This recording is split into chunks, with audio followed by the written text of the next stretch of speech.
All right, the song has ended. We are going to switch to the podcast screen here. Hello. Hello, friends. Hi. Welcome to RFD podcast number 16, the weekly, bi-weekly, monthly, annual podcast starring Whenever myself. we find time, podcast. Myself, Tripwire, Vorpal Tongues, and Iron Strix. We're going to talk about RuneScape today, and we're also probably going to talk about some non-RuneScape today, as is tradition. What do you got for us today, Nigel? So there's not really a whole lot going on. There is like some minor Twitter drama with Autumn Elegy. We'll get into that later. But mostly we've got the update today, which they made some updates to level up animation, so like the little fireworks you get when you level up. They've got a new one for when you hit 99 and when you max. So aren't you upset that you max before the fireworks, Chase? No. Yeah, I wouldn't No, be either. I don't give a shit. Karambon Fishing got a buff, and they're talking about the PvP tournament, and there were some other like little minor bug fixes as always. And the other big thing is there's a little more information on the Fossil Island devlog.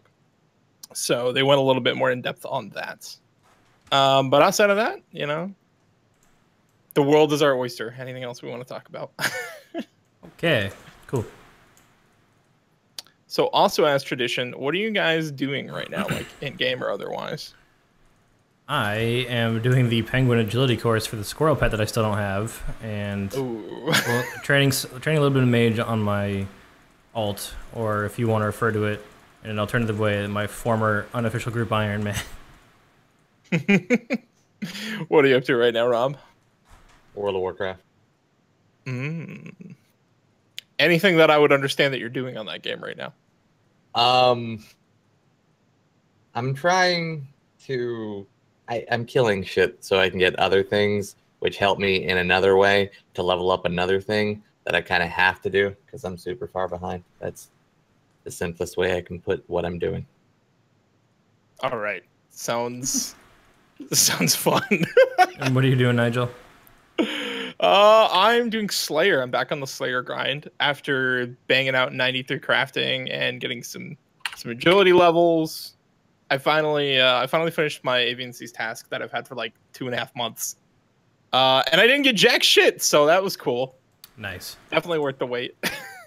I figured out that red shins are actually totally acceptable for Arma. Really? Like the kills are less consistent. Like it's like 50 red shins on average per kill. Instead of like 30 black chins. Makes sense. But the kill speed is about the same. It's actually not too terrible. And of course, acquiring thousands of red chins is far easier. Yes, much less of a pain in the ass. Because I can just go hunt red chins for an hour. I've got like 700 red chins. That's enough for one trip. Go do my trip, come back, hunt more. And it's like 3 hours of work instead of like 5. Black chins is just such a pain in the ass. But yeah, Necrills right now. Necrills is what I'm on to. Right. So I should hit 99 Slayer sometime next week. I don't know, it just depends on how much I get to play. All right, so we wanna go into detail on these updates then. I suppose. Why not? All right, so we already talked about the level up animations. There's not really a whole lot to it besides that, you know, like you get a really long firework animation when you hit a 99 or max. And the max animation is like red and gold and lasts a particularly long time, apparently. Rip people who maxed like 2 days ago. Yeah. There was somebody on Reddit that was like, "Hey J-Mods, can you roll back like 9 mining XP for me?" Oh. Yeah, I mean, I would be a little salty if I maxed like recently, you know, like very recently. For me, but... it's oh shit. I maxed literally a year ago today. Wow. Yeah. Damn. I'm pretty sure. Or no, hang on. Maybe I have the day wrong. I know it was the beginning of August. Shane came to visit me. I think I'm thinking it was like the 16th. No. It was the we're combining it. It was the 6th. I think. Shane came up right at the beginning of August. I was thinking the 10th because the 10th is the day that I resigned from my old job last April. But yeah, no, I maxed on the 6th, I think. So never mind. It's been just over a year. And you got 20 pets since then? Well, I had some pets on the way to maxing because of Slayer pets and at least one skilling pet beforehand, but I've certainly gotten a lot in the last year. Although, crazy. If I were Cole, I'd have all of them by now. Oh god. Can we talk about Cole's pet luck real quick? Yeah. All right, for those of you guys who don't know who Cole is, I believe his Twitch @ is creepy emo guy, as well as his Twitter @. Dude's got like, I want to say he's got like 7 pets in the past 2 months, or it's maybe been more. It's been 10. Because before this one, he was talking to Zulu about it in his chat, and he said he had gotten 9 pets in 6 weeks, and now he's gotten 10 pets in like another week or 2. So 2 months, 10 pets. Has he gotten squirrel? Pretty insane. Probably. I know he was doing a penguin chorus on stream for that. Cole? Yeah. Has Cole been streaming? Mm-hmm. Oh. I'll say with that pet luck, I'd probably stream too. All I know is Cole fucking passed me in pets, just like that. Yeah. It's ridiculous. He makes it look easy. Yeah. Yeah, it looks disgusting. I would love to have that. Mm-hmm. I think most RS players would. But yeah. So there's also in addition to like the new animations, the level up animations, there's also a special message that it'll give you every 25. So like a level 25, 50, 75, and then 99. You get special message in the chat. All right. Alrighty, moving on from that. Karambans and Karabangis were changed. So basically, content poll 54, they pulled some changes to Karamban fishing. Today, they added 50 Karambangi at the default cost of 10 GP each to, I don't know what it is, Tiadesh? I think it's Tiadesh's Karamban shop. So you can buy Karambangi, which is the bait for catching Karambans, pretty cheaply. So they now stack. You can't cook them except for during the Taiwanese Trio quest, where you have to cook a Karambangi. All of the existing ones are now raw Karambangis, stacked. Apparently, this is essential to do because otherwise you would have stackable food sources, which Jag's not a fan of putting more of those in the game. I think purple sweets are more than enough. Yeah. So, yeah, that's the reason for that change. But now it's a lot better to fish Karambans. It's apparently like 800 Karambans an hour or something like that. It rivals minnow fishing. It's up there. Really? And I also, interestingly enough, I saw, I think Soli, he put out a, he's a high-ranked efficiency Ironman guy, puts out a video on his YouTube and his Twitter feed, just kind of like briefly showing that you can like light a fire in front of the Karamban fishing spot, which by the way doesn't really move at all. It's like the most AFK fishing ever. Yeah, it doesn't move at all. You can fish it, and then you get like a few raw ones in your inventory, and then you can start like 3-ticking it. Because you cook the Karambans in 1 tick. Oh right. Yeah, so he's like 1 tick cooking while fishing them. It's pretty cool. So like if you want to get really efficient about it, you can get a lot of Karambans in an hour, very quickly. So I know some Ironmen are going to be very appreciative for that. And also I think some mains will make some pretty decent money, because cooked Karambans are worth quite a bit. Yeah. Yeah, you still think this will probably drive their faster prices to down just though? buy them. I think it probably will. I think there are going to be some people out there that will do this. And at the very minimum, there are some bots that are going to do it. I don't think it'll go down that much, though, considering how easy they are to come by anyway, just from being able to buy them from the shop, and there's already shitloads of bots that do that. Like, as fast as they get used in the game, like, they are widely used for a lot of content, I don't think it's going to affect the price much at all. Yeah, it could be there's just a ton of demand for Karambans. People use them for PKing, people use them for PVM. It's a desired commodity. But I think it will drive down the price a bit. It's hard to say how much, but I do predict that the price is probably going to drop a bit on them. I don't know. Either way, I think it's a good way to revive some pretty dead content. Like have you guys ever tried to actually fish Karambans? For the quest. Yeah. That was it. It's awful, right? Oh yeah. Yeah. Yeah. Well, now if you wanted to catch the bait yourself, they stack, and you can just kind of sit there and AFK the bait for a really long time. Although Dovidos did attempt to fish the bait himself and said it took fucking forever, and it's not really worth doing. Yeah, your best bet is probably just to buy them. I mean, there's 50 per world, which isn't a ton, but you know, between all the worlds we have now, you should be able to buy a decent amount of them. Pretty funny. I saw Jack RS like immediately when the update dropped. He went to buy some. He only got 100, and then there was no stock in any of the worlds. Wow. Everyone just bought them out like that. But I assume it'll calm down pretty soon here, and you'll be able to get as many as you really need, depending on how fast they restock. All right, so moving on from Crom fishing, we've got the PvP Championship that's coming up on Saturday the 12th and Sunday the 13th. If you guys want to go watch that, that should be pretty cool. I'm excited for it. I've kind of been keeping up with a bit of it, you know, watching like the clips and stuff that get posted to Twitter. Rob is shaking his Pretty head. exciting. Nah, You don't care. Rob's not excited. it's like dead man mode. I give two fucks. I like watching the I don't know. tournament.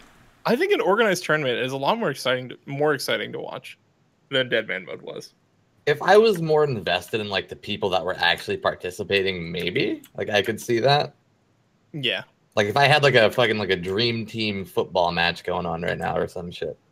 Yeah, like if we got Bentley PVM in there, That I'd want to watch. watch some Bentley PVM. Yeah, dude. But he never dies at Corp, guys, according to him. And nobody else. Never. They also gave us an update on Make All. The Make All interface is still going. They're going to be releasing it in a few weeks, so probably alongside Fossil Island, I would guess. Jeez. Because Fossil Island's supposed to get released the first couple of weeks of September. I can't believe September is a few weeks away. I can't. I know, can't yeah, believe it's crazy. August. Yeah, it's like August 10th, so we're like basically 3 weeks away from September. Pretty nuts. I feel like, you know, just like a few days ago we were in the middle of June, you know. Yeah. We were. Well, October is approaching pretty quick. I'm going to TwitchCon. Yeah. That'll be exciting. Champ. I don't know how I'm gonna pull that off. With the skinnier teeth. Dead. Say it with me, kids. It's gonna fucking have to be that. Well, you can start farming gold on WoW now that you're back to it. True. I hear it's worth more than the Venezuelan dollar. I mean, I could. It's so easy to do. They just fucking throw gold at you these days. It's The Recipe really for depressing. Disaster podcast in no way endorses the cheating of video games. Yeah, We do farm not gold. endorse selling or real world trading of any virtual Yes. currency Or item. or item or account leveling or anything that could possibly be profitable to you personally. We also do not endorse botting or AHK. We don't use So HK they are anymore. Please sponsoring don't us. No, ban. wait. We're sponsored by HK, aren't we? We are. But we don't We need to endorse get a them. new sponsor. That's all. If you want to sponsor the RT podcast, just send them to our business email. RFD podcast OSRS at gmail.com. I There haven't we go. checked it in months. I wonder. Probably have some we probably from have. that. We Yeah. probably have emails from Twitter on there, and that's about it.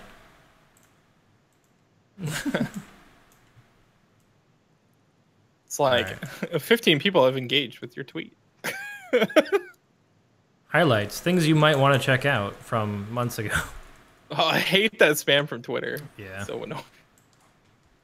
All right. So in other news section, oh yeah, I forgot to mention, Grotesque Guardians, they're starting development on it. Cool. So it's gone from just devlog to like they're actually developing it now. Are they Yeah, going to but make in it the- not useless content? No. I mean, some of the things aren't useless. Yeah, Some of like it two is. of the things aren't useless. Right.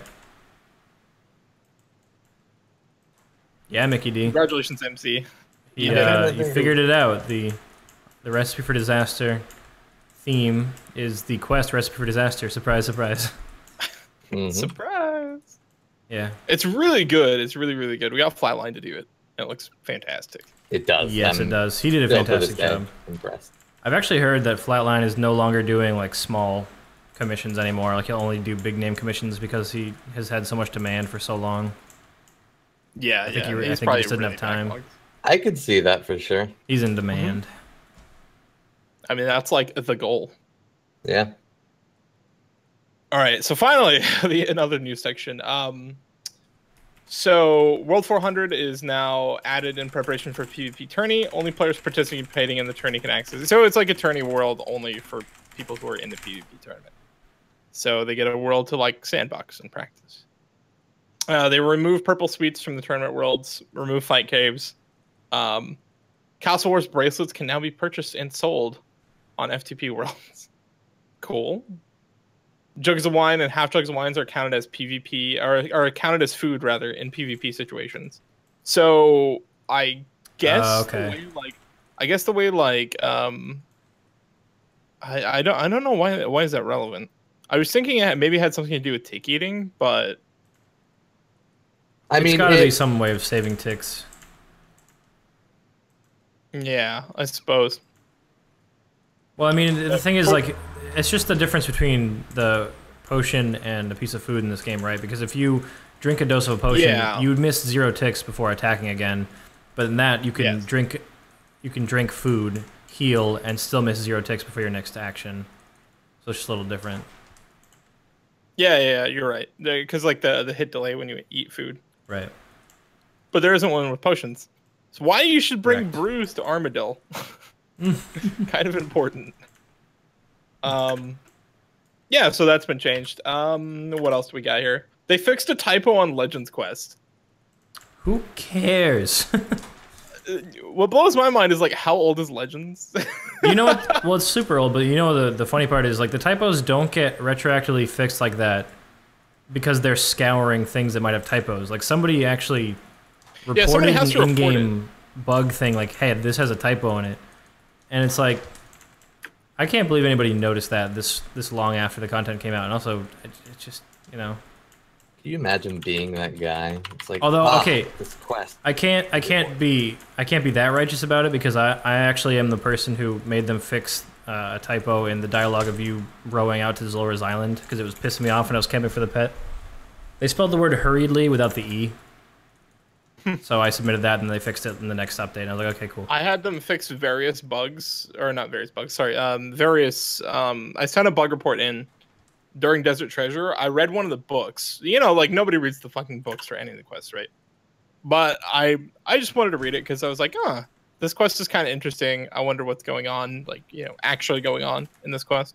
I read one of the books that you get from Simon Templeton, and there were so many typos and just like bad grammar. And I just like sent in a bug report of all the ones I could find. And like a couple weeks later, they released something that was like fixed various text errors in Desert Treasure. And I was like, score. That was me. So now if you're doing Desert Treasure, you're welcome. You're never going to read that book, but you're welcome. Yeah. Yeah, I mean, I'm glad they fixed stuff like this. It takes them very little time to do it. And it just makes the game kind of nicer. Yeah. All right, so that's pretty much it for updates. Let's go ahead and talk about the dev blog. So basically, this is Fossil Island. We've talked about Fossil Island. We know about Fossil Island. Yeah. But this one's going into more detail. I actually haven't looked at this very in depth at all. So we're kind of going through it the first time here. So they go more in depth on the underwater section of it.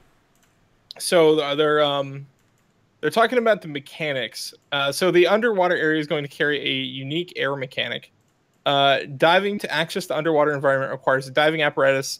Underwater oxygen meter appears. This bar will begin at 100% and reflects your supply of oxygen. When wearing the fishbowl helmet, your oxygen level will not deplete. However, when you aren't wearing the fishbowl helmet, your oxygen levels will decrease. The fishbowl helmet can be worn in the area immediate to the initial diving site, so you don't have to be concerned about your air supply. However, the majority of the underwater area is the domain of the mermaids, and you'll have to find one mermaid in particular that dislikes fishbowls. So I guess you're not allowed to wear your fishbowl in the deeper section. So like there's basically like a breathing mechanic, which we all love from underwater levels of every game, right? That's not a mechanic that belongs in a point-and-click MMORPG from 2001. I don't think. Too bad it does. I mean, okay.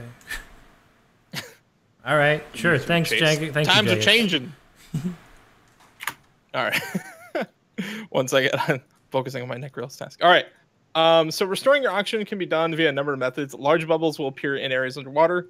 Moving your character within the bubble will restore your oxygen. So you don't have to like interact with it or anything. You just have to move another method of restoring your oxygen is teleporting the fuck out and doing something that doesn't require a breathing mechanic.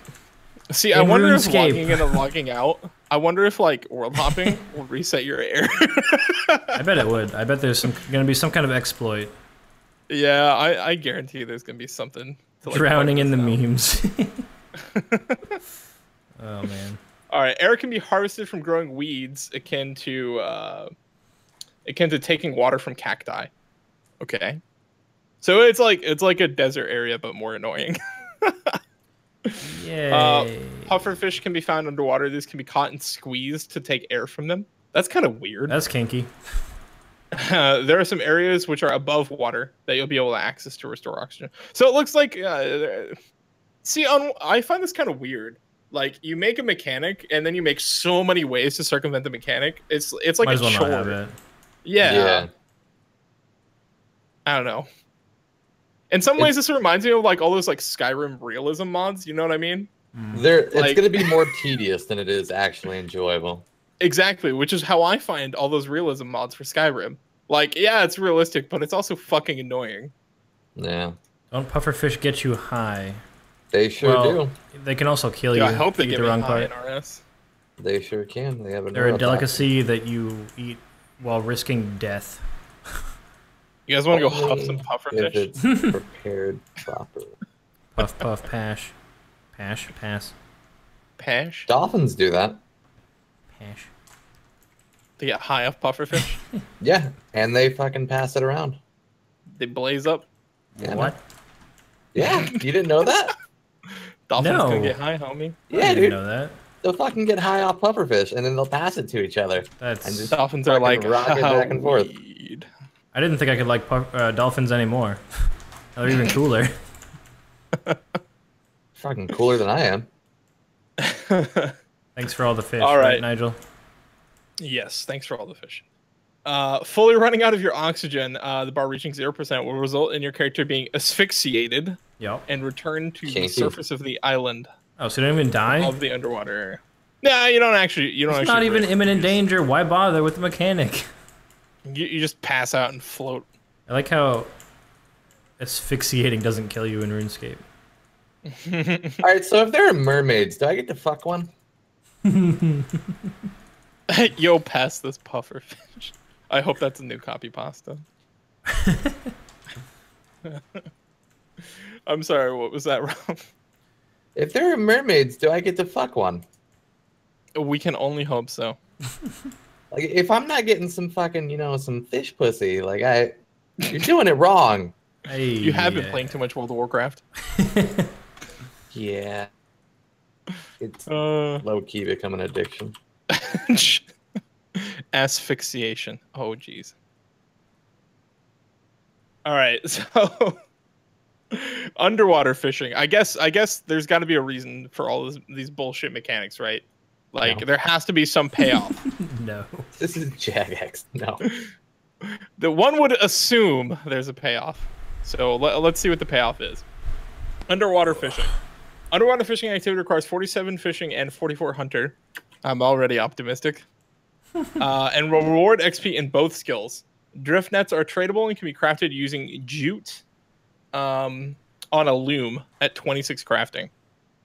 We gotta make a fucking new underwear brand called Jude of the Loom. Jute of the loom. Oh my god. Somebody do it. Such a My nerd. That Because is you my don't ult- wear underwear, Rob. Jeez. I mean, you're not wrong. He's ready for that mermaid to come along. Oh man. All right, so you can string up your drift nets underwater. and they will break upon harvesting your catch. Left alone, the drift nets passively catch fish. Oh. Oh? Okay. What? Did somebody say AFK escape? Yeah, so they will passively catch fish, or you can actively pursue fish with a trident to drive them into the net. Pursuing fish ensures a rate of XP higher, and the reward is better. So now we're going to have a trident that harvest... isn't a magic staff, but it's actually a trident. No, yeah, it's a trident that's actually like a trident. And it's still just called trident, so yeah, confusion. Yeah, trident. What if they want you to use a trident in the seas, like piers everywhere, just like read? That should insta-catch certain types of fish. Yes. All right, so the amount of, the type of fish harvested in the XP is according to your current level. So this like scales with your level, I guess. The amount of XP granted from this activity is by no means comparable to the highest XP. So like this is not competitive in terms of XP. The XP is approximately 40% of the XP you get through other methods, but also gives hunter and fishing at the same time. So you can train 2 skilling methods at once. Is basically the appeal of this. It's hybrid skilling. Right. But I mean, it begs the question of like, why would you hybrid skill when you can just do both skills individually and train them faster? 60% faster, yeah. For probably better reward depending on the skill. Because hunter is like a really profitable skill. Indeed, it is. And then fishing with barbed, you're getting a lot of skills in it as well. Yeah, you're getting agility XP and so forth. But hey, I'm sure somebody will find a use for it, right? You think it'll devalue pets? You think like every time you use this method, you have a chance of the hunter and the fishing pet? No. That would be dope. Something tells me no. That would be Jagex basically admitting, hey, we there's too many pets now. Does that mean you could passively get pets then? Possibly. I don't see that happening. No, I don't. You gotta buy some Judah the Loom though. When am I gonna get passive rune crafting XP? Rune span win. Yeah, I'll say rune span. I would also like passive slayer. Underwater rune crafting with an oxygen meter. You know, it would actually make sense to put like the water altar underwater, but we already have a water altar in the game. What if they added multiple altars? Like there's more than one altar. Just options for which one you want to go to. Runes. Yeah, yeah. But see, if they were going to do something like that, I feel like they'd have to lock it behind like a quest requirement. No one's gonna... Well, it's not like the other altar would serve more purpose than the first one, though. It's not like there's an additional benefit to going to the underwater water altar. I would assume there would be some benefit if maybe it's like more. An extra multiple for that. Yeah, or while you're there, like or bonus XP. Yeah, it's got to be something. Trouble, like, yeah, if it's more trouble, right? Either way, you're making water runes. Yeah, who does? Nobody does. Very in demand. No one does that. It's not a thing. All right, so there's also underwater agility and thieving. So the entirety of the underwater area is essentially an agility course. In essence, it is freeform agility comprised of obstacles that you navigate and chests to claim loot. Thieving underwater is comprised of stealing various riches from treasure chests and clams. Opening the chests and the clams and looting from them naturally requires thieving skill. Thieving XP is inherently given when successfully thieving. When looting the chests and claims, you will also receive the bulk of the agility XP, which can be found. Okay. Or, sorry, did I say claims? Clams. I can't read. So, yeah, you also get agility XP when thieving. But what is the drop rate of the agility pet from the new course? Or can you? Is there no course completion because you said it's like open? Yeah, it's like free form agility. I don't think there's actually a last completion. There's no way to get the pet. I mean, it's underwater anyway. Like you'd be drowning your squirrel. It might be like per obstacle rate. Yeah, it could be, but they haven't done that on any other course. It'd be kind of odd. No, they haven't. I think that if you get the pet on that course and the squirrel doesn't spawn with a little tiny bubble helmet on, then what are you doing? I'll be disappointed. That'd be awesome. Yes, that would be terrible. I want the pet needs to turn into Sandy Cheeks. Unfortunately, I think Drew is probably right. It's probably somewhat like Brimhaven. So there's just no chance of the pet. Just saying that makes me never want to go there. Yeah. Yeah. Gross. All right, so falling from certain obstacles can result in loss of oxygen. Navigating around the underwater area isn't as simple as it seems due to underwater currents. So, like, it seems like you can get moved around and stuff like that. Looting from large clams and treasure chests will yield mermaid tears. These can be traded with the fishbowl-eating mermaids for fossils, seaweed seeds, and tridents. I want to trade for pussy. And the trident. Drew said something in the chat earlier. He said found a picture of the new trident. Interesting. Really want to get. I don't know. Is that actually like a legit picture of it? Could be. I don't see why it wouldn't be. Does it matter? It looks like a trident. It just looks like a metal trident. It looks like a fork. Kind of disappointed. The fork of horripilation. Now, can I use my trident? Or does it have to be the special trident for some reason? I think it has to be a special weeaboo trident. Why? Because it's much more Desu than the other trident. All right, who are we replacing Nigel with on our podcast?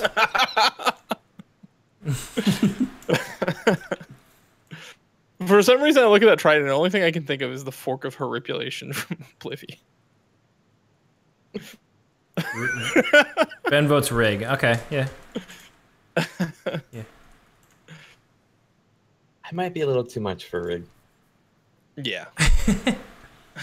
I think we knew that from the very first time he was on, and you were like, "Oh, we're playing Fuck, Marry, Kill," and he was like, "Nah, I'm out." Yeah. Yeah. We were like, "This is nowhere near the worst week of this we've had." No. You've only seen the beginning. This is just the tip of the iceberg. Let's see how deep down the rabbit hole goes. All right, so moving on from all the underwater shit. I don't know. That doesn't seem that rewarding, but who knows how good fossils are? Like, if fossils are really good, then that might be really good, because it might be like the fastest way to get fossils. So I guess it just hinges on how rewarding fossils are. I would think. I just got an obsidian cape drop on my alt. Hell yeah. GZ. Nice. That's what I was there for. All my runes are paid for now. Sorry, go ahead. All right, so let's move on to the mushroom forest. So it says one of the most striking environments on Fossil Island is the mushroom forest. This reminds me of Morrowind, like, a lot. Yeah. The surrealness of the forest on a grand of the forest is on a grand scale, and amongst the most unique places in all of Gillinor. With this in mind, it's best for you to explore the rich narrative. So, prayer training. Within the mushroom forest is a pool full of fungal life. Adding pyrophosphate and calcite, both of which are found on the island, will fuel a chemical process that will recalcify fossils into enriched bones, which can be used to grant prayer XP. The fossils which are non-tradable, or sorry, the fossils which are used are non-tradable, as are the resultant bones you receive. Maz also answered a question regarding this activity in the next section of the blog. All right, so if we go down here, let me go down to the next section of the blog here. Yeah, there's like a big Q&A portion here. Let me find it. How does a prayer activity work? So it appears that the mycelium pool can convert fossils into enriched bones. This uses two items we mentioned above, both gained from several places in the island. While the reaction is happening, the pool, you must keep your fossils below the liquid level as they tend to float. So I think there's like some sort of mini game. So, if you don't do this, you'll lose some fossils. Once done, you can rinse them off and use them to get prayer XP. And you got to take them to another place on the island to get the prayer XP. The minigame kind of sounds like the process for refining naphtha and regicide. Yeah, sounds vaguely like that. I'm sure, I'm sure there's gonna be some process. I mean, I've never had more fun in this game than when I was refining coal into naphtha and regicide. So I'm excited. Do you remember? They actually fixed a part of that quest. Not really fixed it, but like made it much easier. It used to be that if it got all the way down, it would explode, and then they eventually changed it. So if it got all the way down, it would just kind of like reset, and you'd have to try again. Yeah, I forgot about that. But yeah, it used to be like the whole thing would explode, and you'd have to go all the friggin' way back and get all the silly though, because then like when we and everybody else that played it were kids, it was worse and Yeah. harder. And now that we're adults yeah. and we shouldn't be fucking it up anyway, it's easier. Yeah. It was just so punishing when you were a kid. Like, if Yeah. you screwed that up. You're like, I was so stop, happy my when I brain did is this." still developing. Knock it off. Yeah. But yeah, it seems I guess it all depends on just like how much per XP that's worth, you know. Yeah. It seems like it's a lot more effort than any other prayer training method in the game, so Probably going to be pretty I mean, rewarding. yeah, coincidentally I would think it should be pretty rewarding. Although I guess like DKs, there's a little bit of effort involved in DKs. Yeah, so the fungal prayer training thing, I'm actually really interested in that one. I hadn't heard anything about it before, but now that sounds pretty sweet. I want to try that. I feel like Fossil Island is going to be a new piece of content that when it releases, I will of course try. Like, I'll go there and try all the different things it has to offer on stream, and then I'll probably never return after I decide that there's no reason for me to do them anymore. I think there's going to be like one or two things that it turns out, no, yeah, this is actually really cool.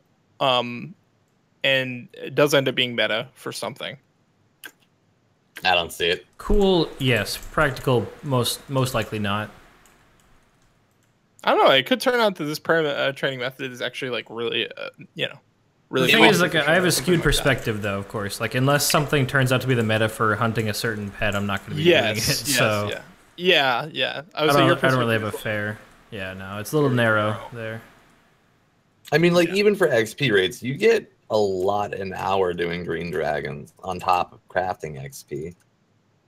And I mean, like, if you're not, well, considering there's a minigame involved, burying bones at a gilded altar is still going to be faster. So I doubt in any way, shape, or form it'll be meta.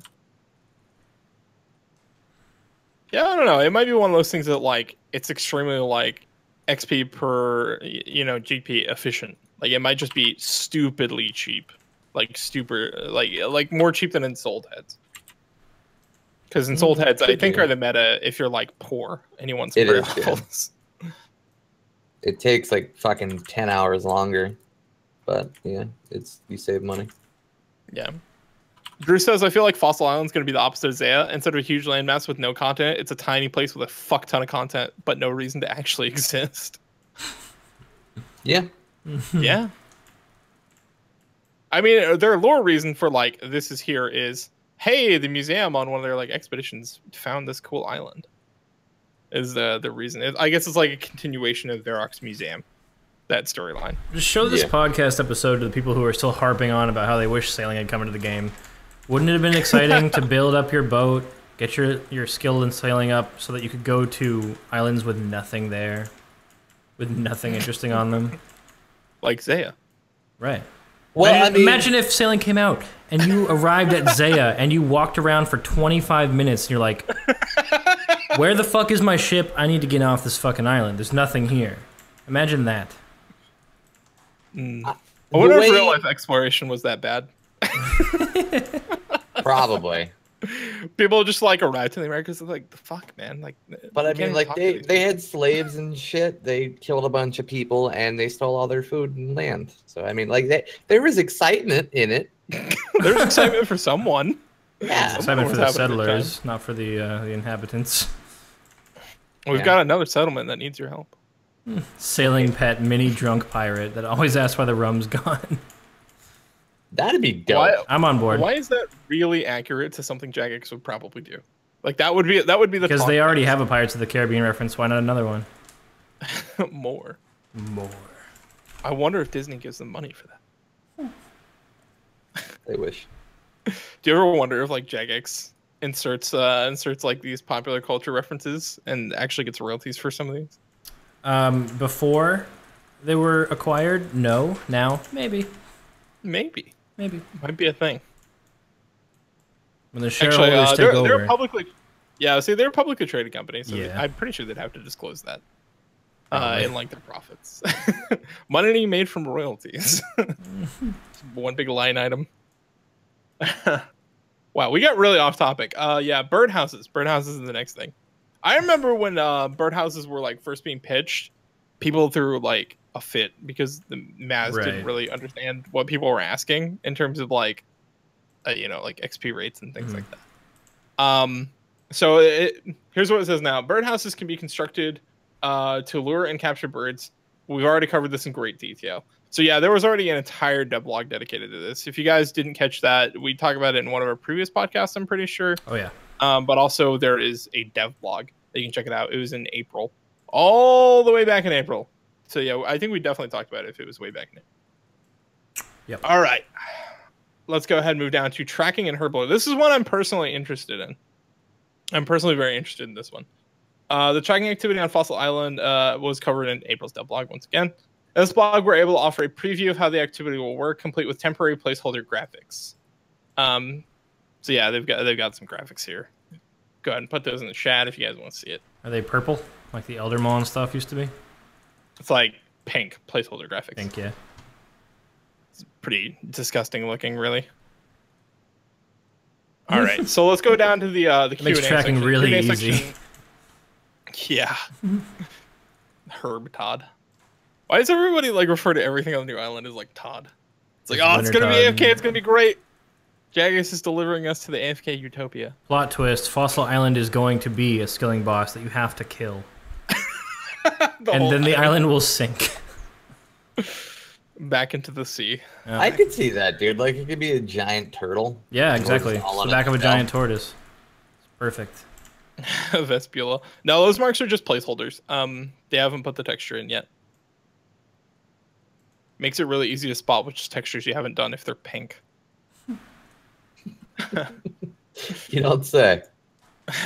Why do they mess up the Vespula boss fight? Everything's pink. All right, so let's go to the Q&A section. I guess Maz goes into more detail here.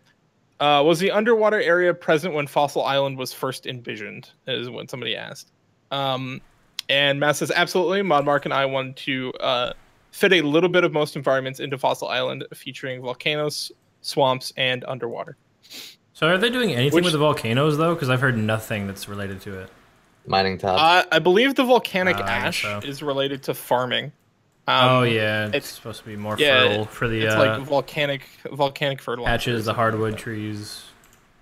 Yes. Yeah, that's right. They've said there's something special about those hardwood trees. I think there's like a teleport or like travel or bank or something like that nearby. So I think they're supposed to be viable for actually getting hardwood, like cutting them. That's cool. Because somebody was asking about it on Twitter, and that was kind of like that's right. The new compost. That's right. Yeah. Yeah, that's right. You better. Forgot about that. Mega compost. Hyper compost. Giga compost. Of like all the names, really though, like ultra compost. Like, why not just call it volcanic compost? Mm. Like, because that would make sense. Too much sense. Yeah. Yeah. It's too unassuming. JMods have to add some flair to everything, right? I just don't know why. When gay pride compost when? I want my bucket to be wearing the rainbow scarf and the compost itself to be multicolored. I would go for it. You got to complete a special pride quest. Yeah. Mm-hmm. All right. So let's talk about what difficulties did you face in developing the mechanics found underwater. Matt says previous underwater content was very restricted, just a few quests and a very small environment with just one or two things. So to facilitate the ability to interact with many different items underwater, I had to hook into fundamental game systems such as those that you use when you wear, drop, and pick up items. This is actually very challenging to do without interfering with the rest of the game. So what I'm reading from this is it's potentially going to be really buggy. That's basically what I'm getting. Because hearing that, I'm just thinking, you know, knowing how some bug exploits are done in RuneScape, I'm just thinking to myself, oh, great. I'm sure Drew right now in the chat is like, you know, he's probably at full mast, imagining what he's going to do when this update drops. Yep. Yeah.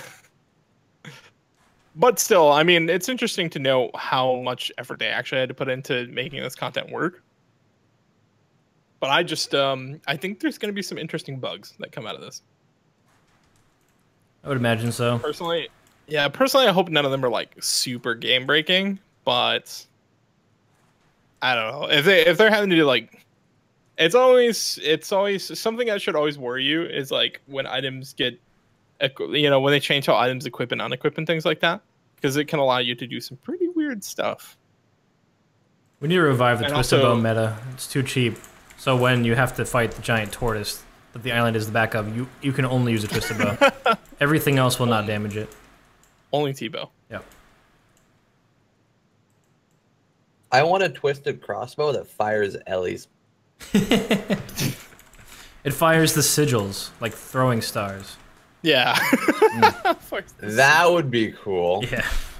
Oh man, the sigil chucker. But since it's at least sigil, as soon as it hits your target, they have a chance to reduce some of the incoming damage from the sigil hitting them.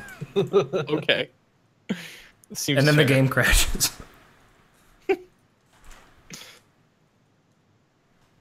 I'm sorry, I That'd be didn't know cool, we were though. playing Skyrim. Like if you could take a crossbow and attach a shield to it. See, I want to know when Jagex is partnering with Bethesda to bring Skyrim to RuneScape. I'd play the shit out of that. Like if RuneScape was a first-person game in the way that Skyrim is, I'd play the shit out of it. Walking See, around the I world was would be thinking pretty something. cool. I was thinking something more along the lines of like you complete a quest and then you get access to like some like box that lets you play Skyrim on RuneScape.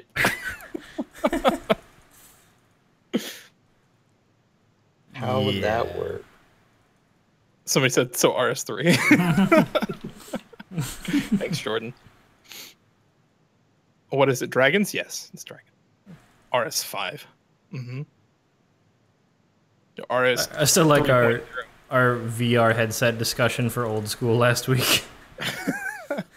I want that. The kind where you go up to your friend who's in a VR RuneScape session and then just hold down one of the arrow keys to rotate the camera on them. That's the best idea. Be rude. Yeah, but best part is what are they nobody, going to do, like, though? actually Stand up moves and the turn around and camera. punch you? They're not going to be able to do that. You have to take up your VR headset and then you lose XP. No, I mean, because they'd stand up and fall down immediately. The dizziness is real. All right. So, what rewards are going to be offered by the mermaids? So, mermaids are fickle creatures, often over-emotional and strange. So, they have decided to offer their Rude. own take on a trident, not for combat, but specifically made for fishing. Wait a minute, This wait a is minute, in wait a minute. addition to fossils. Can we go back to the description of the mermaid people and how that relates to the trident being the reward? Wait a minute. So they're like they're volatile creatures, so they want you to have a giant fork? Is Yes. this the connection they're drawing here? I don't The fork understand. of horripilation. Wait, okay, can you no, seriously, can you read that sentence again? I want to listen very carefully for why that was in there. It sounds like the devs just made this shit up. Okay. Mermaids are fickle creatures, Yep. often overly emotional and just plain strange. Yep. So they have decided to offer their own take on a trident, Yep. not for combat, but made for underwater fishing. So they're fickle and strange. I mean, I guess the strange part will justify any reward they want to give, right? They're strange, Yes. they give us a fork. But not for combat. Not for stabbing people with. It That's- reminds me of one complaint somebody made about the Witcher games. Like, the Witcher games are great, but I thought this complaint was valid and hilarious. In The Witcher, you have two swords. One silver for slaying monsters, and one steel for slaying people, right? And I believe this was Yahtzee. Yahtzee said, it's like when you show up to a dinner party and you use the wrong fork to eat your salad. You know? You're using the wrong trident to hunt those fish. Yeah, I always found it interesting in The Use Witcher the- when I'd use the approach trident an they gave you enemy for the fish. with my weapon out, and then I'd start attacking and it would auto switch me to the other one. Like that was the wrong weapon, dumbass. You're Well, so you dumb. suck We at did it games, for you. bro. We swapped it. You suck, bro. When the game tells you, you know what, I'll just do it for you. I also You're like obvious- how You're obviously not gonna get good. silver does literally nothing to humans and like fucking bears and shit. Like it has to be steel to do any modicum of damage. Like it's still a sword. Like come on. yeah, got a fucking You're, like, edge you're on telling me it. if I beat your ass with this piece of silver, like it's not gonna hurt? I believe in The Witcher 1, like it still did damage, but like not anywhere near enough. But you can like kill shit with it. It's not a good idea. No. Anyways, I like how they're like, yeah, you gotta use the special trident for this content that probably, I'm gonna guess, unless it's really good for fossils, nobody's gonna do. I would have to say. Anyways, does the seaweed farming work in the same way as all other farming, i.e., do you need to rake the patch, compost, plant seeds? Apart from being underwater, yes, you fertilize your patch, plant your seeds, and go do some drift net fishing or agility while it grows. Then you can harvest giant seaweed. I have no idea what giant seaweed is, but we're going to harvest a bunch of weed, is what I'm hearing. So we've got pufferfish, seaweed, and mushrooms everywhere. Yeah. On Fossil Island. Dreadscape. Maybe it'll be a very peaceful place. Mm-hmm. Yeah, it's gonna be nice and relaxing. Doing your AFK, train 4 skills at a time, skilling methods, and getting high. Giant seaweed makes giant molten glass. Not just yeah, equals giant bong. Of course, that's what the molten glass is used for. Get high. How else are you gonna smoke pufferfish? Ask the dolphins. All right, somebody asked, how long does seaweed take to grow, and is the patch unlocked once you can access the area, or is there an additional unlock? So the seaweed patch is locked behind your ability to get under the water. So, you have to meet the requirements. Other than that, it's quite close to the entry point, and it will take between 20 and 30 minutes to grow. So it's fairly fast. Yeah. Just, it's a question of, like, how much seaweed does that give? Because if this is a way that I don't have to hop fucking charter ships to, get seaweed, and this is actually good for that, and, like, because, I mean, you could passively get, if this passively lets you get a shitload of seaweed, like, I'm down. I'm so down. I mean, you can collect pretty quickly from the nets at Piscatores. It's still much, much, much slower, and you have to actively do it. Yeah. Like, it's still way slower than hopping charters. I'd say it's like half the speed of charters. Like, charters are just really fast. All right, so the next one says, what can be fished underwater with the 2 different methods? Fish and fossils. The only real difference between the 2 methods are time and effort you want to put into it. Set your nets down and go do something else, and you'll slowly gain fish, sacrificing hunter XP as you aren't actively hunting. Or if you want to fish quicker, you get your trident out and score some fish into the nets. This will earn you hunting and fishing XP, as well as allowing you to harvest your fish with the occasional fossil dredged up. So, like, if you're actively doing it, that's how you get the fossils, I guess. After this comes out, I'm going to submit an in-game report saying it's too confusing to have the same or 2 different items be called trident. Please change name of this new trident to Big Fork. Big Fork. Big Fork. Big Fork. I like it. If they actually change it to Big Fork, that'll be great. Actually, isn't there like a fork for the RFD chest? Like a wieldable fork? Probably. That is not a big fork. It's a small fork. It's a regular size. I want to get that fork and just run around. Go fork of manipulation from Oblivion. A thick fork. Thick fork. It's great. There are probably people in the chat that have never played Oblivion. They're like, why the fuck does it keep going on about the Fork of Manipulation? I have no idea. But if you played the Shivering Isles expansion, that quest is hilarious. All right, so once the displays are completed, what use is there for fossils? This is one of my primary concerns when designing the island. I did not want it to be a one-shot piece of content where you never go back, so there are several uses for them. The ancient mycelium pool used by the original inhabitants of the island seems to have the ability to restore fossils into bone, but not normal bone. In addition to this, the ancient wyvern shield uses them for charges. Ah, so you got to charge your shield with fossils. I see. There's also planned future repeatable uses for them at the museum, but that will come in a later release.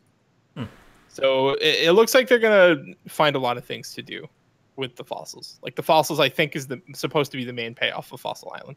That would make kind sense. of makes sense. Yeah. I get that. We already talked about how the prayer activity works.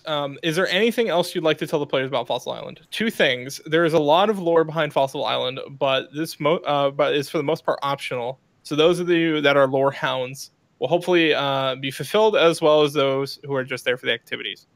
The other one, that there's so much more that I want to add to the island in the coming years. Players have contributed many good ideas, and we had to cherry pick just a few for the initial development. We feel that there are others that deserve a place here too. This will be an ongoing TAP project for me for a long time. So we will probably see more updates to Fossil Island in the future as Maz gets time to update it, basically. Which I think is cool. Yeah, me too. We might harp on the content, but I'm only doing that from the perspective of somebody who is not going to need to do most of these things. I still think that it's worth noting that we have respect for the JMods who work on content like this and appreciate their ability to design original content. It's really easy to criticize. It's not easy to make it. Yeah, I mean, for one, it's like a lot of people give quests shit, like, you know, because if you're at the end game, like, what are quests? Like, quests aren't that important. But for a lot of players, you know, things like quests are something really cool to do in the game, and it's something fun, you know. It adds to their enjoyment of the game. Me, for one, I love quests. Me too. And I would really love if the JMods made more. And like likewise, I'm sure a lot of people really love exploring new places in the game, the exploration aspect. That, you know, this game's been around for so long, and we've kind of had like the same map for a long time, that there's not really a lot of new stuff to explore and figure out in the game. So content like this is really nice for those people, I think. And also, you know, if there's more lower level options for skilling and stuff like that, you know, it might get more people interested. More people might stay playing longer. You never know. I mean, I think it's always good to have more options. So I'm in favor of updates like this. For sure. And just because I won't likely use much of it or like give up on it immediately just because I can't hunt pets there doesn't mean we think it's shit. Yeah. Although I am kind of questioning the underwater. Although that one, fishing. In no game has anyone that I've ever met ever said, "Hey, man, I'm glad that there was an underwater section with an underwater breathing mechanic." You know, that nobody enjoys that ever. See, yeah, it's weird. I don't think I've ever played a game where I really loved the underwater level. I always thought the underwater level was like the most hated part of most video games. Yeah, it is. But I mean, you know, there is some chance that maybe Jagex, you know, makes it, you know, not a hated area, because players actually wanted more underwater stuff, which is, I think, bizarre. But players wanting underwater things is different from being okay with having a breathing mechanic there, because in the normal underwater content, like in Recipe for Disaster, for example, you go down there and there's no chance of you asphyxiating. So they could have just made it so there was an underwater section of the agility course where it's possible to wear the helmet the whole time, but they're not doing that. Well, it seems like there is a portion of the underwater area that's like shallow, and you're allowed to wear the fishbowl helmet and have infinite breathing. But like the mermaid area, like the lower area, you can't wear it. So that's like all like the agility. That's the thing, because that feels contrived. Like, we didn't want to make it easy for you to do this new content. We wanted to add. It seems like they're making it more mini gamey, you know? I just think it's contrived because if Fossil Island is so heavily based in lore, why the fuck would mermaids care if you're wearing a helmet? And also, it's basically like they're saying, we hate that you are able to not die down here where we live. Because, Chase, they're overly emotional. They're fickle creatures. They're fickle creatures. On one hand, they're like, we want you to die down here. On the other hand, they're like, here's a big fork. Yeah, also, here's a fork. You're all right. Don't come to Falador tomorrow. God. Oh, man. I hate the fact that Chase breathes. That's nice, Mickey D. You know, it's funny. Some mermaid, probably. Mickey D's a viewer who, when he first started watching me and becoming a regular, he would basically, like, low-key...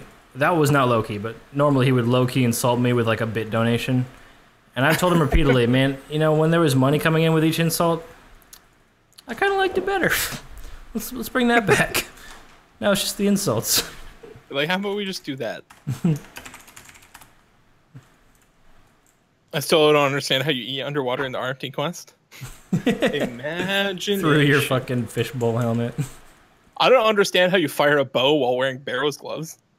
Like, gauntlets really get in the way of operating a bow. Like, if you've ever thought about that. I have not.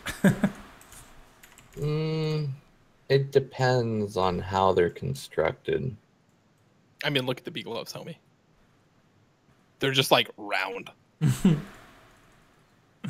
they actually? Yeah, I mean, if you look at them on your hand, they're just like bulbs. They look like. Well, is that because of the gloves or because like characters' hands have really no fingers? Shitty game. Yeah. Why are my hands so round? Good for punching things. All right, Steve. Punch trees. Fucking ghetto Minecraft. Like Brick from Borderlands 2. I punch our problems. All right. Good job, Finn. Just got timed out. Good job. See ya.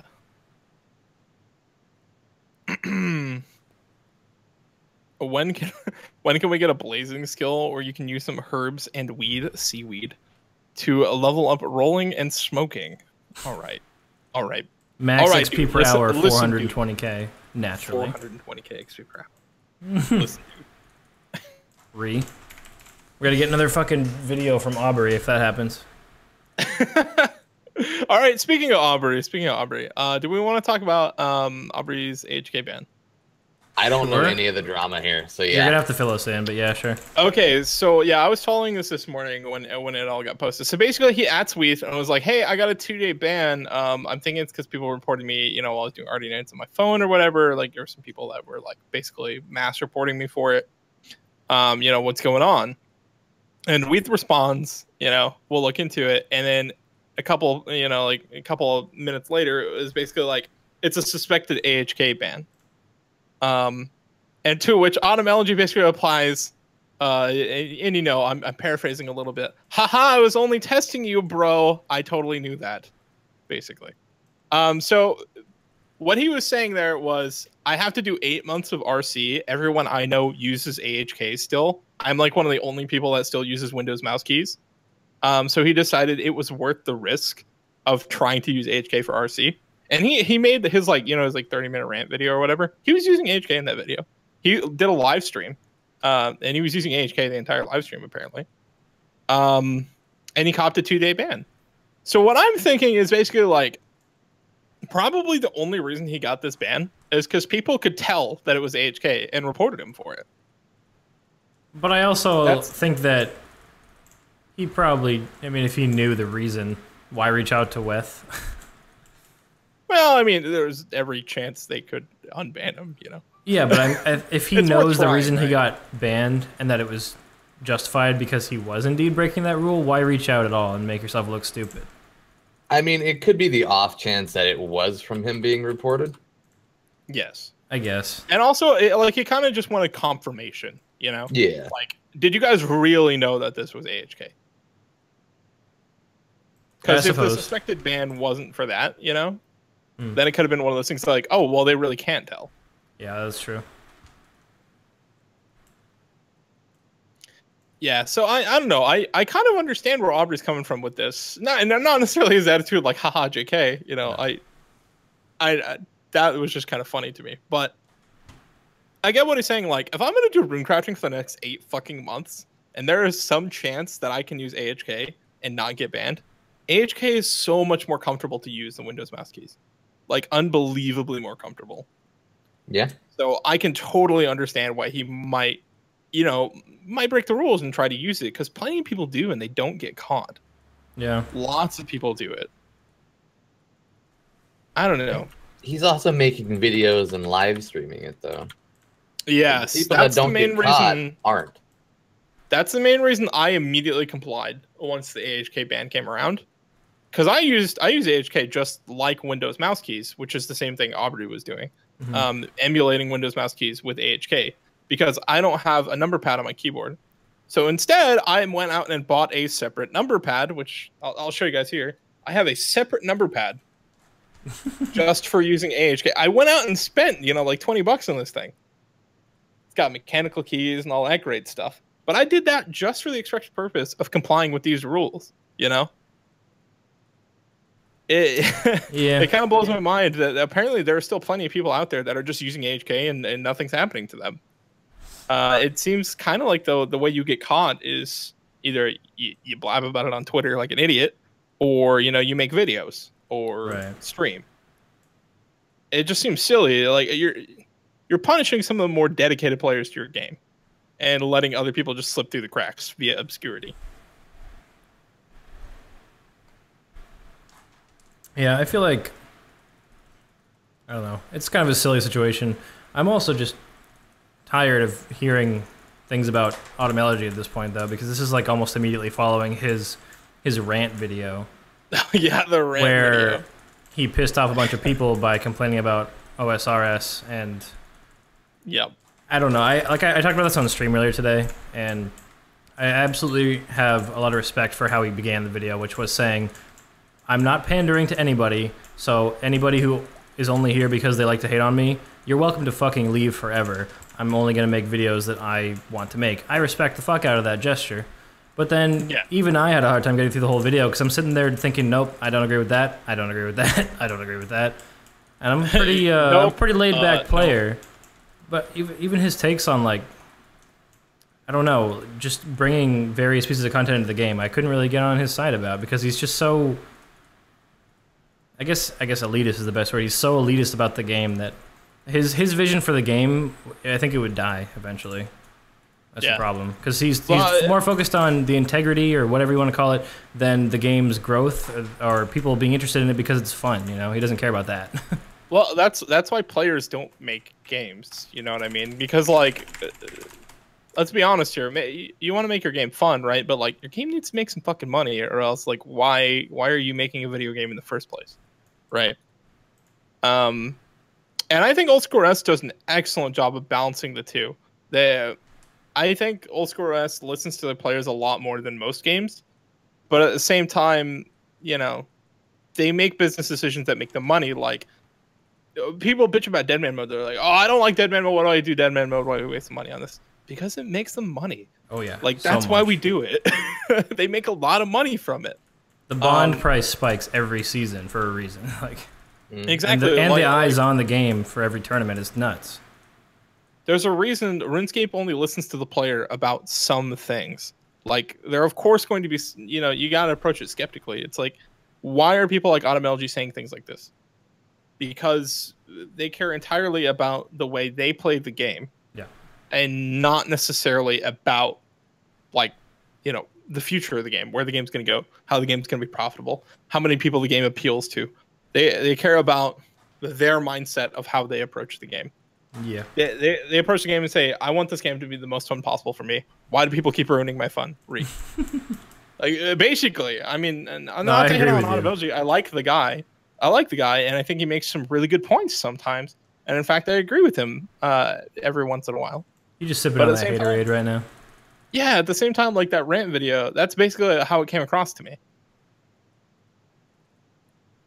It's just a funny situation too. It's a little bit ironic because there's very few other communities or games where you'll see this scenario where this dude has been dumping his life into the game for 4 straight years and then will make a rant video about how he doesn't like the game very much. Yeah. It's like, I don't think you know what it means to like a game.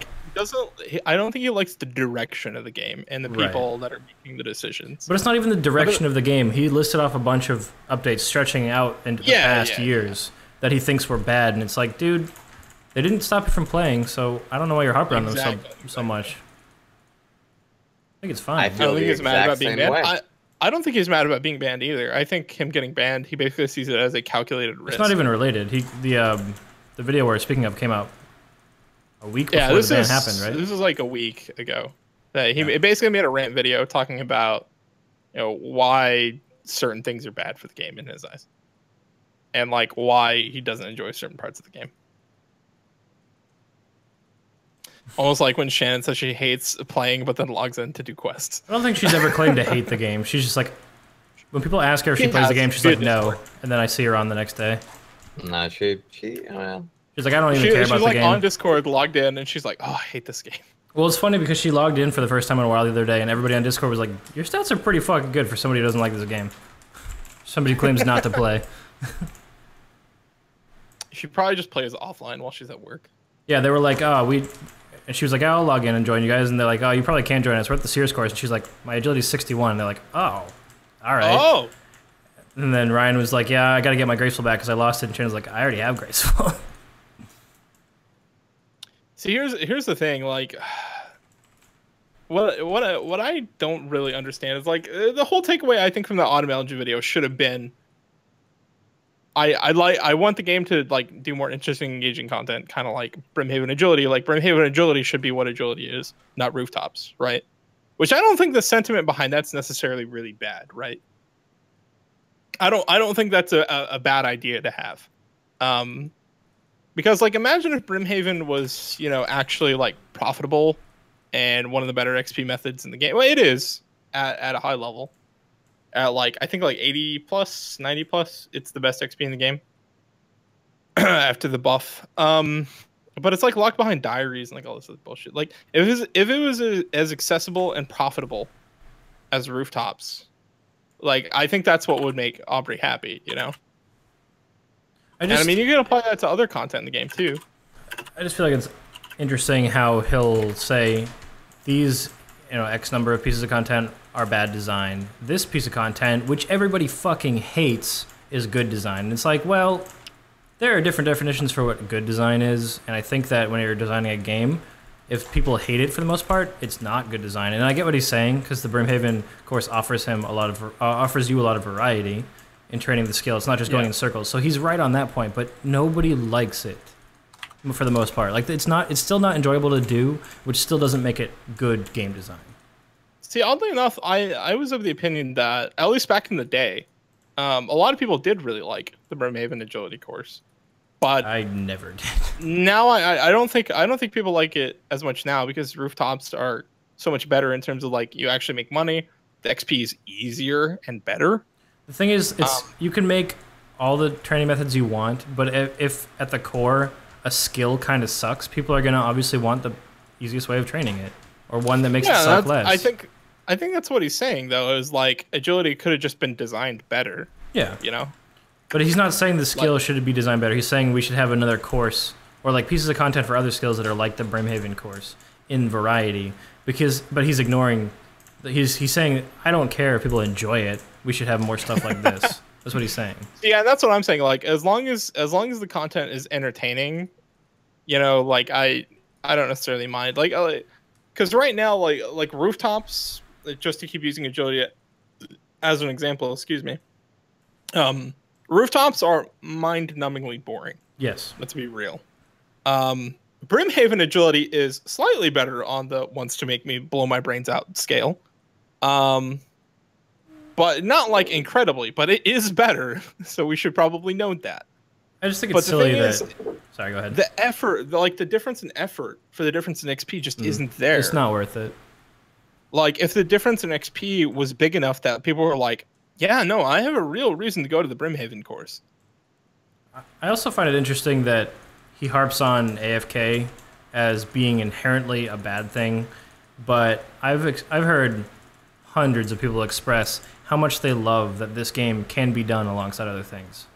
Mm-hmm. And I think that it works really well. It always has worked really well. And a lot of people are of the opinion that the AFK skills are their favorite ones because then they get to play a different game on the side or watch the show they've been meaning to catch up on or watch a stream and interact with somebody. I just don't think that...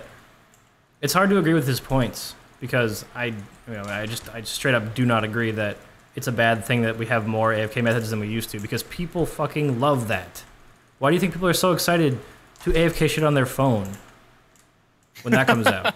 That's what they're mostly going to be doing. like I'm probably going to cut my 99 wood cutting at Redwoods on my phone. Like, do I think that Nightmare Zone is broken? Sure. It's still really fucking powerful. I'm not saying I can't wait for people to be able to Nightmare Zone all the time on their phone, but other stuff, yeah, sure. Wood cutting, fishing, mining, anything like that, like normal skills. Like that's what people want to do on the phone most of the time.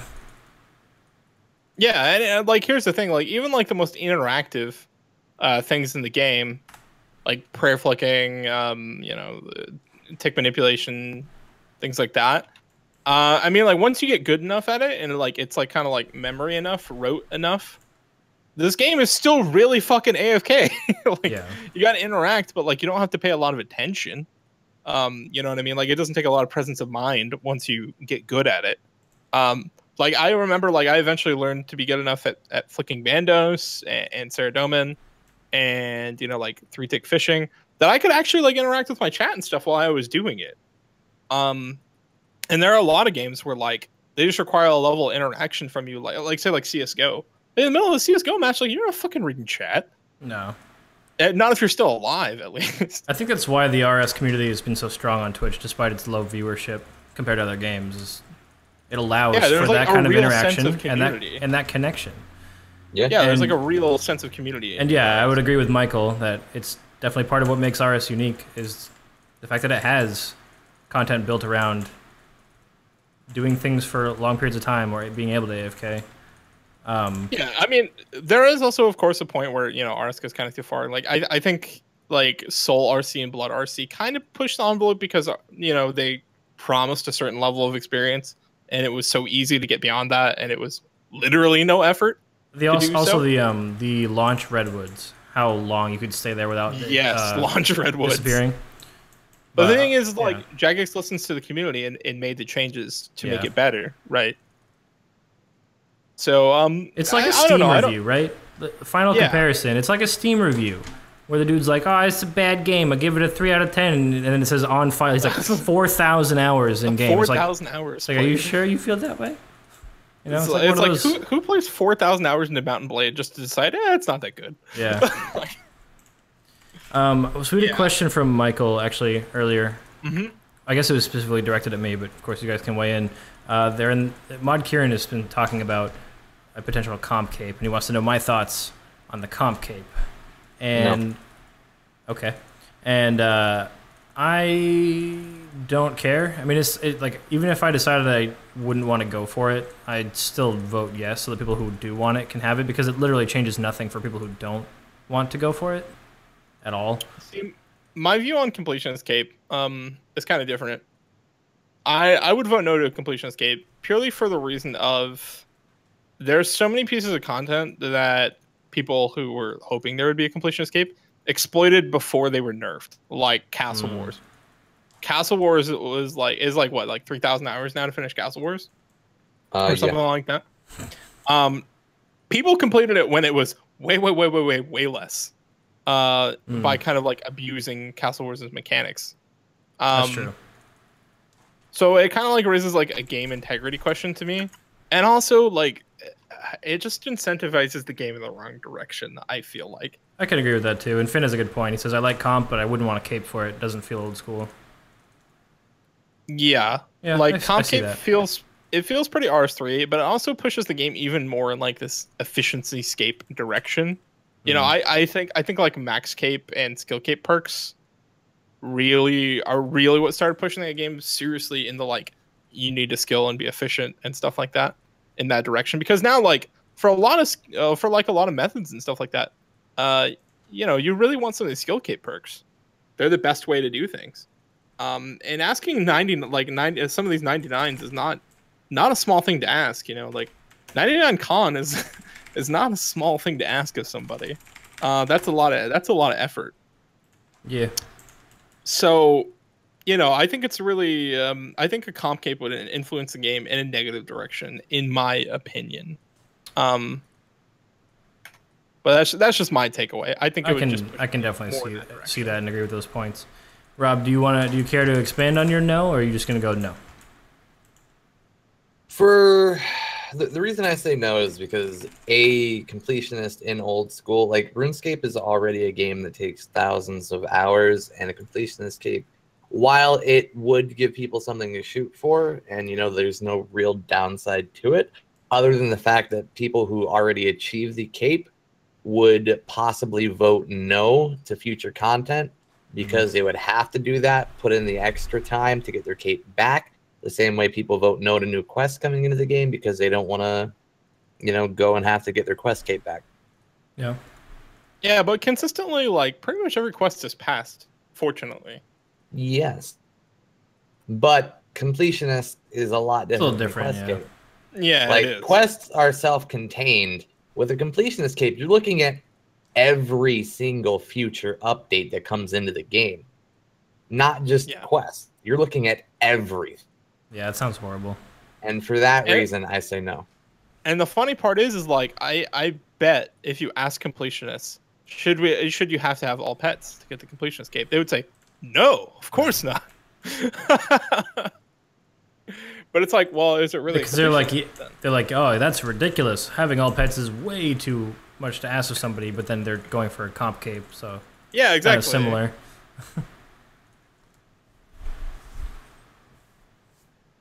I don't know. I the way I feel about it is like, I think the high level community like feels threatened by so many people maxing on their precious game that like they need to distance themselves. Like, no, we're truly better than everyone else. You know. Fuck those That's what it people who feels feel like. that way. Same reason I think that people want like 120 capes and stuff like that. It's like, no, I have to show you how much truly dedicated I am than you. I don't know. That's just kind of how I feel. I agree that it's not a good idea to have it require all pets, Camus, but I still feel like it's either. I feel like it's arbitrary where they draw the line of what they're willing to do, you know? Exactly. That's all we're trying to say. Yeah, it's just such an arbitrary thing, and I think it's for like not necessarily a healthy reason. I'd rather it require a handful of pets than 3,000 hours of Castle Wars, you know? That's ridiculous. Yeah. It's so much less enjoyable. Something I saw someone suggest on Reddit was actually one pet from each category. So like one skilling pet, one slayer pet, one bossing pet. Yeah. I think I saw Scott Wilson say it, but yeah. I'm pretty sure it was Zulu on Twitter that you're thinking of. I saw that particular comment on Reddit. So I mean, you know, good ideas travel. Yeah. It's not like you have to fucking credit Zulu's tweet. No.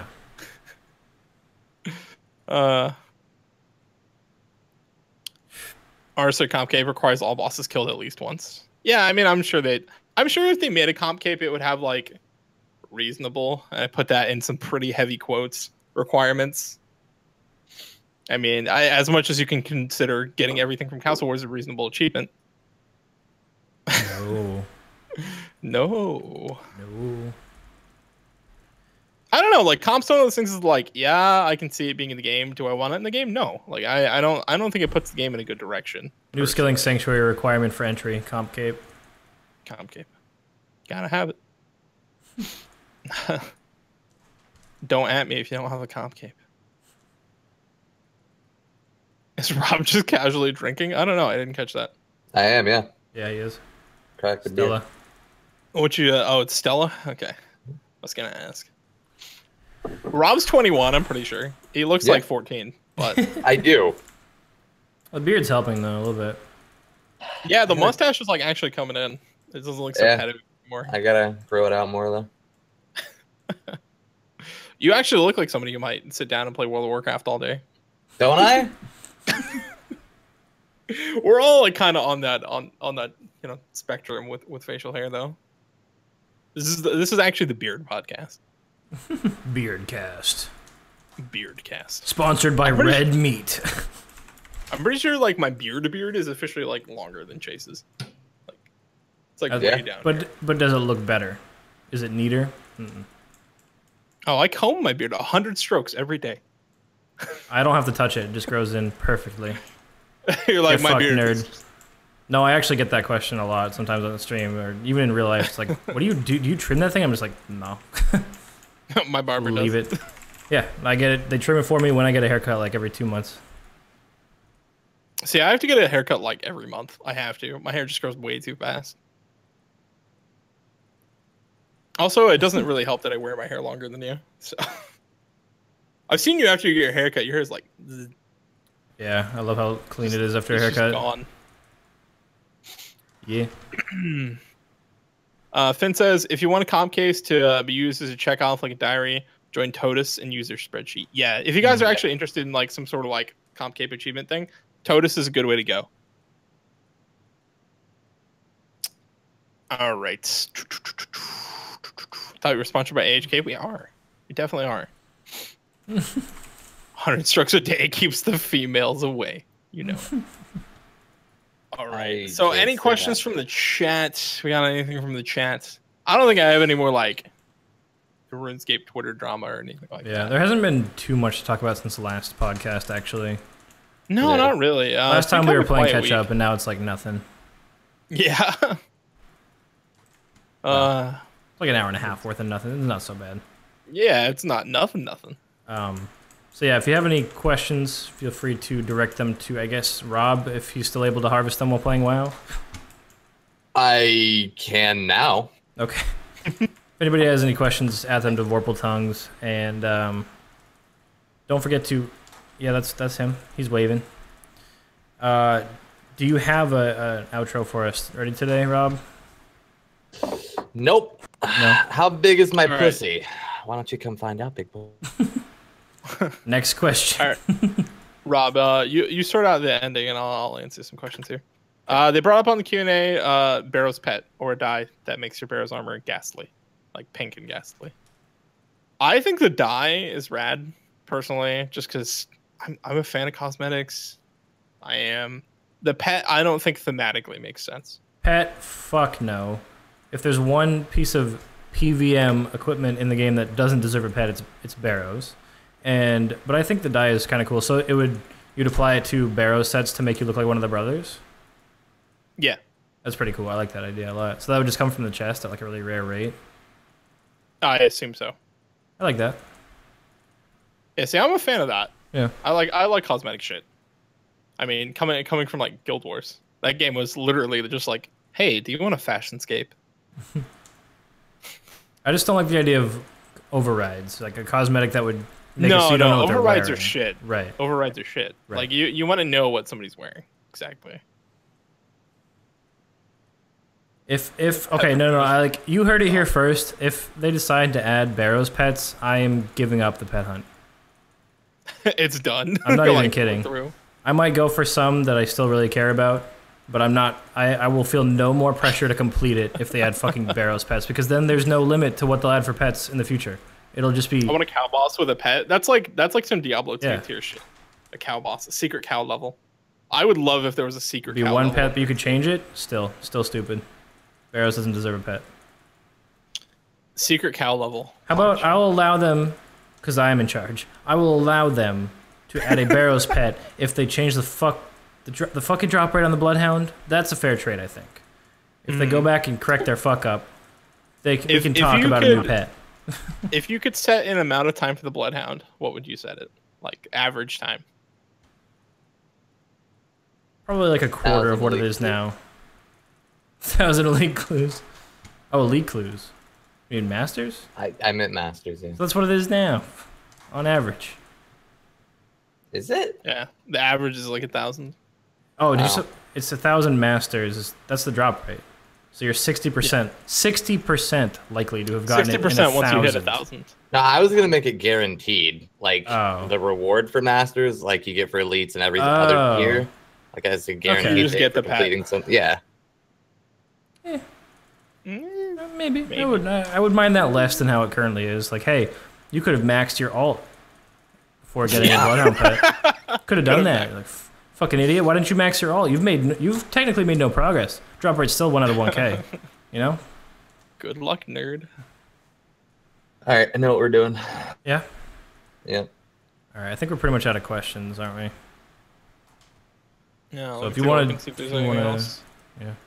What do you guys think is a good time for JMods to revisit the idea of high tier non-degradable armor like Twisted and Elder from MS Man? Never. Personally, yeah, no. Personally, I wouldn't mind it, but at the same time, I think so many players do that it's going to be almost impossible for them to get anyone on board. People just for such a big game-changing piece of content, people have so many different ideas. It's hard to get people to agree on something. Hey, what's up? Especially at 75%. It's not going to happen 100%, and I don't want it to at this point. Like how they handled Twisted Twisted Bow. The fact that they introduced a piece of content that is best in the game for literally everything in the game, that to me is bad game design. It should not be the end-all, be-all weapon for literally everything. It's not the best at Obor. Bullshit, it's not. It's because you can't use it in free-to-play. It would be.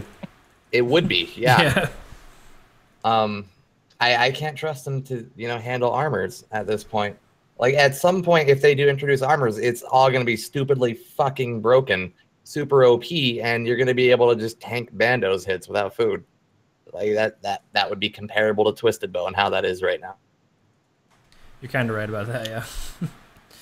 Yeah, I mean, the thing is like, the Twisted Bow release reminds me so much of, like, why summoning was bad, right? Like, summoning was really powerful, but the game was not bounced around summoning existing at all. So, like, it came into the game, and it's just like, oh, yeah, this is really good. And then people quickly figured out, oh, this is really fucking broken. And Twisted Bow has, like, kind of like the same feeling, right? Like, the game is just not prepared for a weapon that completely decimates bosses because they have high mage levels, because they didn't want mage to completely decimate those bosses, because that's how mage defense is calculated, right? Really, I think what they need to do is at some point kind of like comb over some bosses and fine-tune their stats. Because T-Bow should be ridiculous at some bosses you might expect it to be at, like Prime, for example. Yeah. And like Zami, because Zami actually has a magic special attack, as Zamorak does. Yeah, that makes sense. Zilly as well. Yeah, Zilly has one. So like there are like certain bosses where you would expect the Twisted Bow to be ridiculously good, and do what it's made for. But there are like plenty of bosses you're like, why the fuck does this thing wreck the crap out of Mole? Please, this is just a joke. Please don't nerf the Twisted Bow. I've already lost 400 mil on it. All right, good. Poor guy. Isn't that ridiculous, though? This happens to me every time. I lost 350 mil on the Ellie, and I bought the Twisted Bow at 1.12 bill, or 1.19 bill, and now it's 800 mil. What did I do to deserve that shit? $400 on pixels. 700 between the two. $700. Of course, I'm not a burnout, so I don't consider my in-game stuff in terms of dollars, but I've lost so much money because the economy in this game is ridiculous. Maybe you bought stuff that was valuable, Chase. I mean, come on. The timing is just the worst. Like, if I had waited and bought the Twisted Bow now, I could afford every other piece of equipment that I'm missing to camp the Inferno. Hey, if you had waited and bought your Twisted Bow then, I could have like 20 bonds. You could have what? I could have like 20 or more bonds. Actually, yeah, I think it was like... I think it's closer to like 100 bonds, but yeah. 100 bonds? No. No. Yeah. No. It was close to 300 mil. No, it wasn't. It should have been like 200. It was just shy of 2, yeah. Still, depending on bond prices, they're like 3 mil right now, right? I would assume so. They're usually around there, aren't they? Like somewhere between 2 and 3 mil. Anyways, a lot of membership. Yeah. This guy here is leaving his Snapdragon seeds on the ground. You better pick him up, dude. Like, I can't pick him up, but he better pick him up. Wait, Twisted Bow is 924 mil now? What happened? Is it bouncing back?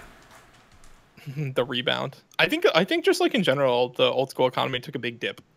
Yeah, it did. In like the last month or so. You know what I want on OS? Minigame hybrid armors. Maybe. So like that's one potential way. See, that's one potential way Jagex could like pitch this kind of content, prove to us that like they won't fuck up the design, is like put it in some minigame. And then be like, look guys, it's not broken. Can we please put this in the game now? Is that my snap seed? It's not. He can read the chat, Cozy. He can read the chat. We've all got it open. Nigel, you've got a question. What sound card is he connecting his ATH M50X? So I'm connecting it to... I'm currently connecting it to... what is it called? It's a PreSonus audio box. Is what it's called. Yeah. So that's running into XLR into my PreSonus audio box. and then it's into Reaper, and then it comes out via sound. So yeah, that's pretty much what I'm doing. And also I'm connecting my headset to that as well. In Hopefully detail, that do you think explains the it. mobile app will break the way people level some skills? Yes, 100%. How? Touch tap for fletching darts. Fletching, yes, but that's already been something Magic you can for do. enchanting bolts. Yeah, That's already enchanting something bolts is that way you've been able to faster. do, though, without penalty Yes, for the but most not part. everyone and their mother has a touch screen computer. Yeah, not everyone No, has a but- touchscreen No, enabled. not. Like, But computer the thing tablet. is, it's going to put people on even footing still, so I don't see it as breaking. Yeah, like smartphone's way more accessible. So I view that as a good thing. Like it's better than more. I don't people have view it access as to this breaking. I view it alternative as, method. yeah, new meta, but it's not gonna breaking. break current, like strats. I think what I I think meant. it's going to change the meta game. Like for instance, like a lot of people do Arty Knights for thieving Mhm. already. But there's still plenty of people that choose. Well, I mean, blackjack and pyramid plunder is like stupid XP. I would rather have that and just spend less time thieving. And so they're willing to put in that effort. I think a lot more people now, because they can do it on their phone while like chilling on the fucking couch eating ice cream, like would be more willing to just sit there and with their phone and just like tap tap tap tap tap. Like you don't even have to be at your fucking computer. Like, I mean, people already do that, of course. People already remote desktop to thieve Arty Knights, but making it this much more accessible, I feel like the metagame is really going to shift in that direction. Yeah. I don't know. I still wouldn't classify it as breaking. It's just going to be a shift that happens to everyone. And I don't think anybody's going to be reluctantly shifting with it because it's superior. I mean, the XP rates are going to be fucking ridiculous, though. Oh, You they can are. get millions in fletching. But no let me ask you problem. this. 4 years ago when this game was new, did anybody respect the 99 Fletching Cape then? No. It's No. not changing anything.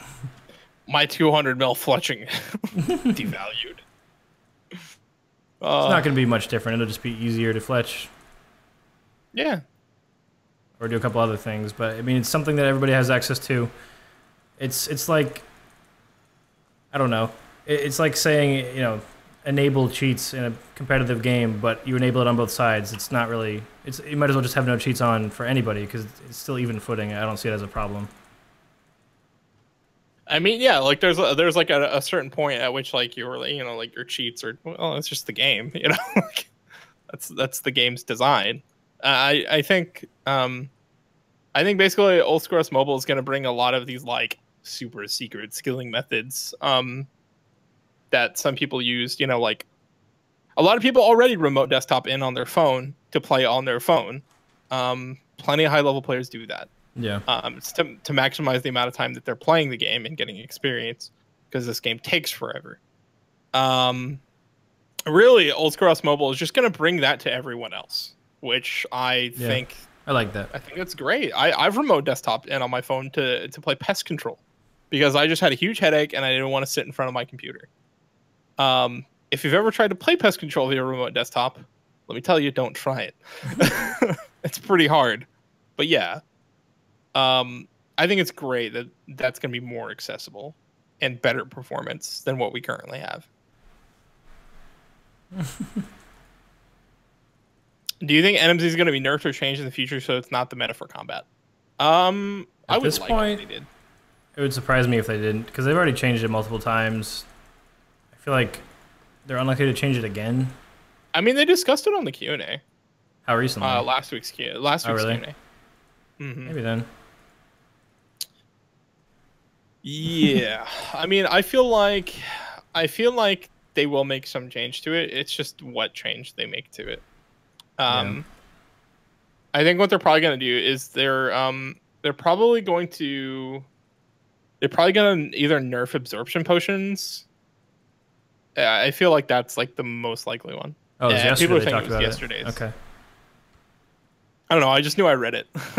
Like I was reading it somewhere. People were talking about it, so I figured it was probably last week's, but I guess it was this week.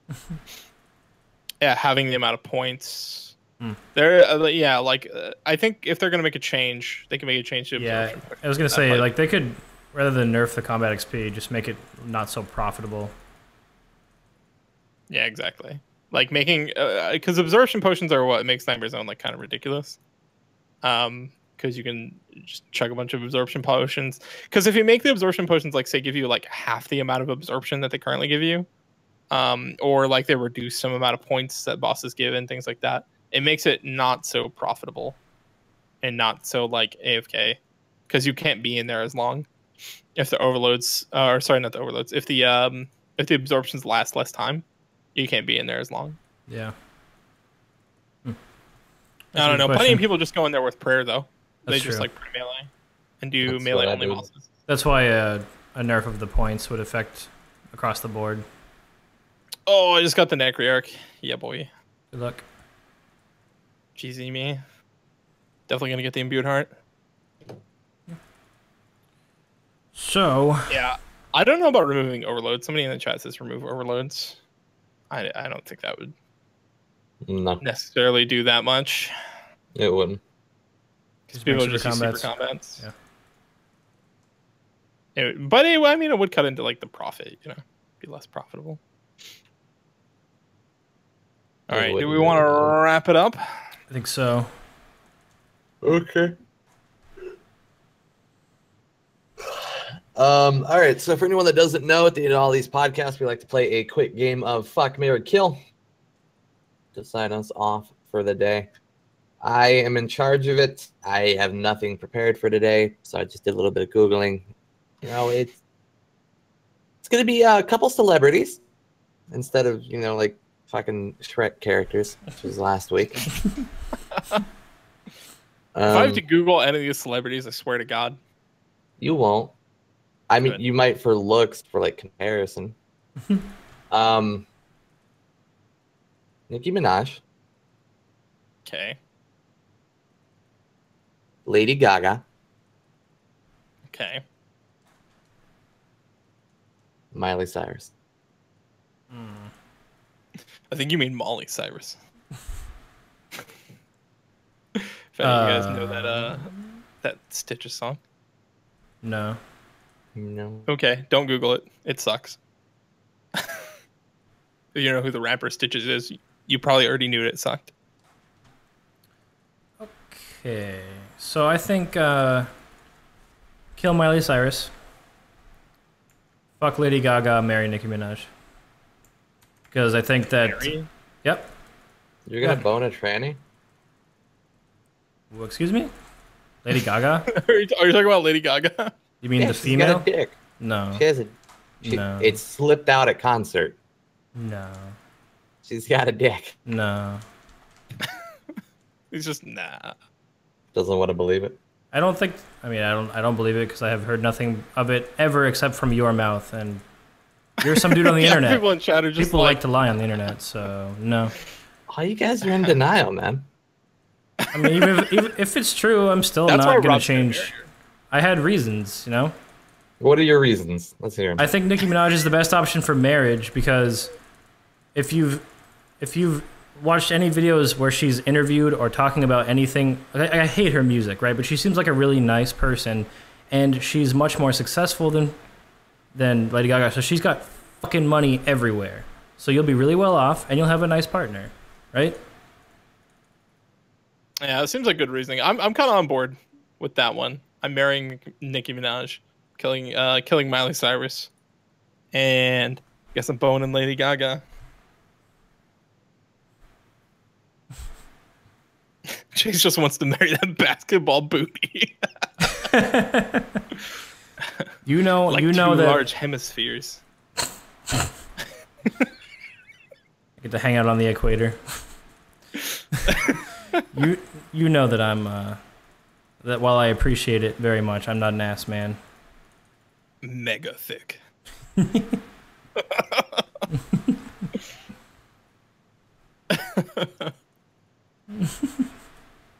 All right, I'm curious what Rob's. Yeah, what's answer Rob's then?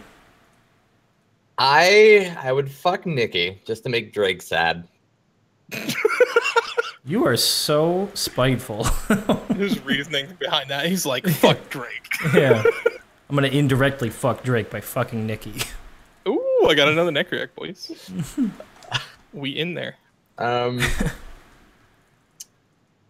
I'd probably marry Gaga because I think she'd be a lot of fun to hang out with. Like she wore a giant dress full of meat to the Grammys one year. I thought about making a joke about that. That's fucking wild to me. Like Yeah, I can't nuts. imagine what she's like just on a daily basis. That sounds fun. I want to party with Gaga, dude. And fucking kill Miley. Standard. So we're pretty much all in like, yeah, fuck Miley Cyrus. Standard, yeah. I don't care if she's got a penis. She has to die. You guys seen the pictures of Miley Cyrus then and Katy Perry now? And it's like, I think the demon has been transferred from Miley's body into Katy Perry. God. Oh, I didn't get anything from this neck react either. That's real bad, man. Why would you all kill Miley? Never lucky. Probably because she is the obvious choice. We'd much rather fuck and or marry the other two. It seems like, why would we want to spend any time with Miley Cyrus when we could spend time with the other ones? They don't seem insane, first of all. Well, Less insane. Different kind of insane, right? yeah. A side swipe. And insane that I'm willing to fuck and or marry. There you go. There's our criteria. It's complicated, I know. All right. Anyway, I hope you guys enjoyed the 16th RFD podcast. I'm Tripwire. Yeah, kind of a shorter one this week. This is Vorpal Tongues. That's Iron Strix. And we will see you next time, whenever that might be. Have a good one.